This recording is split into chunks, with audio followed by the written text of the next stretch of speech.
All right, this is a video of the components of a fume scrubber that we put together. It's somewhat beta compared to some of the fume scrubbers we've seen. It's relatively inexpensive, and we're putting this together quickly because there's a lot of product going out there and people that would like some inexpensive fume scrubbers. So let's start out with the parts to begin with.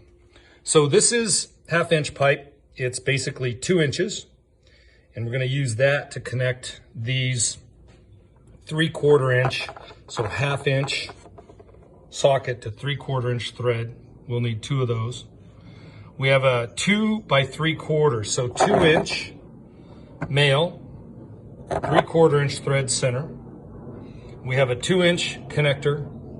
We have a 2 inch cap. We have a 2 inch clear piece of pipe that we got at Granger. And then we have this is an extension tube, an irrigation extension tube. And what we've done on this extension tube is, see, it has threads on one end, but we've ground down the threads on the other end. So we've just ground them down to almost no threads, and I'll show you why.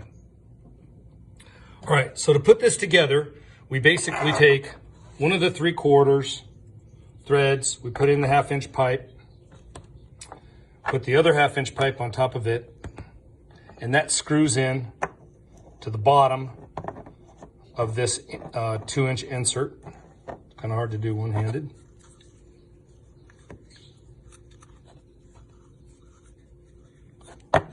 This in turn all of this will be glued together. This in turn goes into the coupler.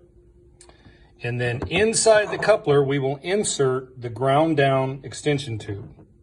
So I'm going to stand this up, and you can see that this will go into, and that would be glued.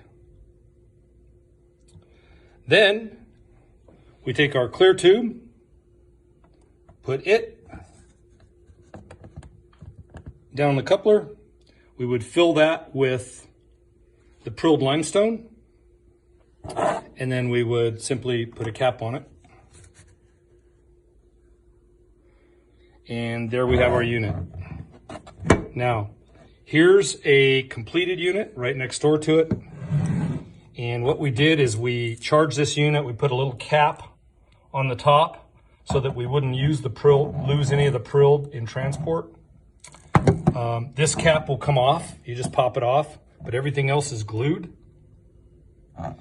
And if you'll note in the bottom, we've drilled some holes.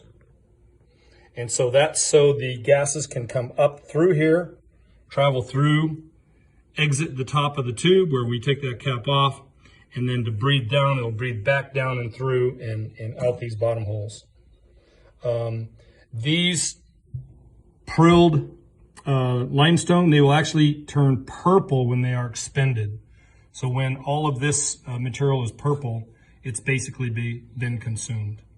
And if we want to shake it up and move it around, if we need to, let's say we get a channel of all purple that runs all the way down here, we could just actually turn it around, mix it up a little, and then move it around so that the flow gets uniform until we use all this prilled limestone.